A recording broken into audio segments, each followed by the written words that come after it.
আসসালামু আলাইকুম viewers, welcome back to my channel. আমি আবারও চলে এসেছি আপনাদের সামনে আরেকটি ইউনিক ভিডিও নিয়ে। আজ তৈরি করব সুইস রোল কেক।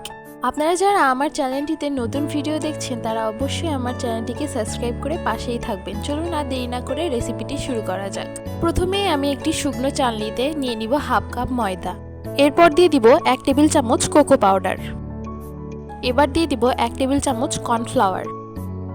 এরপর আমি অ্যাড করব হাফ চা চামচ বেকিং পাউডার, সাথে দিয়ে দিব 1/4 চা চামচ বেকিং সোডা।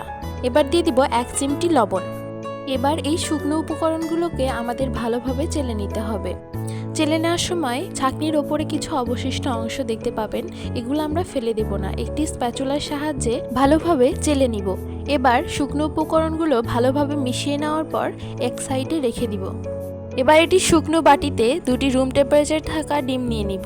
তারপর দিয়ে দিব হাফ কাপ চিনি। এবার একটি ইলেকট্রিক বিটারের সাহায্যে লো স্পিডে বিট করে নেব প্রায় 2 মিনিটের মতো। বিট করার সময় আপনারা দেখতে পাবেন বাটির চারপাশ দিয়ে চিনি ছড়িয়ে ছিটিয়ে আছে, সেগুলো একটি স্প্যাচুলার সাহায্যে আবার মাঝখানে নিয়ে এসে বিট করতে হবে। এবার ইলেকট্রিক বিটারের মিডিয়াম স্পিডে ততক্ষণ পর্যন্ত বিট করতে হবে যতক্ষণ না পর্যন্ত চিনি গলে যাচ্ছে এবং ডিমের ফোমটি পারফেক্টলি তৈরি হচ্ছে। আপনারা যারা বলেন ডিমের ফোম পারফেক্টলি হয় না, তাদের জন্য একটি টিপস। ডিম যদি ফ্রিজে থাকে তাহলে অবশ্যই আপনারা আধা ঘন্টা আগে ফ্রিজ থেকে বের করে রাখবেন, তাহলে আপনাদের ডিমের ফোমটি একদম পারফেক্টলি হবে এবং কেকটি স্পঞ্জি হবে। এই তো কথা বলতে বলতে প্রায় আমার ডিমের ফোমটি পারফেক্টলি হয়ে গেছে। আর এরকম কনসিস্টেন্সিতে আসলে আপনারা বুঝবেন ডিমের ফোমটি পারফেক্ট। এবার দিয়ে দিব 1 চা চামচ ভিনেগার এবং 1 চা চামচ চকলেট সিরাপ। এবার দিয়ে দিব 2 টেবিল চামচ রান্নার সয়াবিন তেল।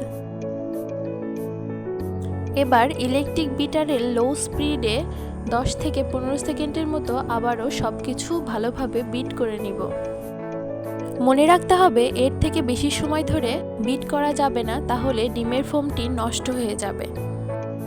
এবার চেলে রাখা শুকনো উপকরণগুলো 3 ভাগে ডিমের ফোমের সাথে আস্তে আস্তে মিশিয়ে নিব। এখানে আমি বিটারের একটি কাঁটা দিয়ে ক্লকওয়াইজ ভালোভাবে ঘুরিয়ে নিচ্ছি। এলোমেলো করে মেশানো যাবে না, তাহলে ডিমের ফোমটি নষ্ট হয়ে যাবে। স্ক্রিনে দেখিয়ে দিচ্ছি, আপনারা সেভাবে দেখে ট্রাই করবেন। এই তো আমি শেষবারের মতো চেলে নিলাম এবং ব্যাটারের সাথে ভালোভাবে মিশিয়ে নিচ্ছি।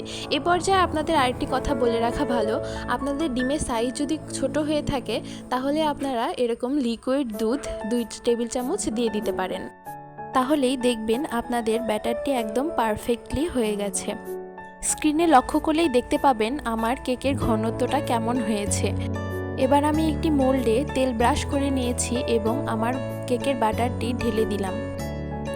এবার একটি টুথপিক দিয়ে কেকের ব্যাটারটিতে এভাবে গোল গোল ঘুরিয়ে নিব, যাতে ভেতরে কোনো বাবলস না থাকে। এই কেকটি আমি চুলায় বেক করব, তাই একটি হাঁড়িতে পেপার দিয়ে কেকটি বসিয়ে দিয়েছি আধা ঘন্টার জন্য। আধা ঘন্টা পর দেখতে পাচ্ছেন আমার কেকটি প্রায় হয়ে গেছে। এবার একটি টুথপিক দিয়ে টেস্ট করে নিচ্ছি যে কেকটির ভেতরে কাঁচা আছে কিনা। এবার একটি ধারালো ছুরির সাহায্যে কেকটি আমরা মোল্ড আউট করে নিব। অবশ্যই মনে রাখবেন কেকটি ঠান্ডা হওয়ার পর মোল্ড আউট করার। দেখতেই পাচ্ছেন কেকটি কতটা সফট হয়েছে। এবার আমি এই কেকটি আপনাদের ডেকোরেশন করে দেখাবো। সেজন্য আমি এখানে একটি ব্রেড নাইফ দিয়ে মাঝখান দিয়ে কেটে নিয়েছি, যাতে কেকটি পাতলা হয়।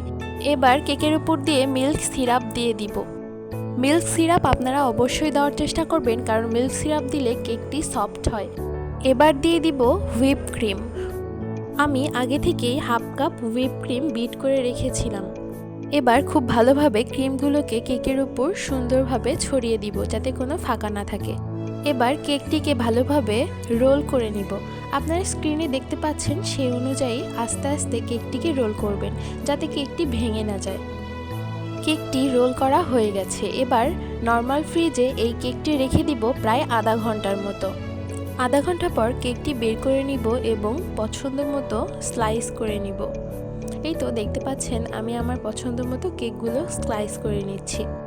2 ডিমের ব্যাটার দিয়ে আমার 2টি সুইস রোল হয়েছে। দেখতেই পাচ্ছেন কেকটি ফ্রিজে রাখার জন্য সুন্দরভাবে সেট হয়ে গেছে, আর ঠান্ডা ঠান্ডা এই সুইস রোলগুলো খেতে অনেক টেস্টি ছিল। আজ এই পর্যন্তই। ভিডিওটি ভালো লাগলে অবশ্যই ফ্রেন্ডস অ্যান্ড ফ্যামিলির সাথে শেয়ার করবেন। আল্লাহ হাফেজ।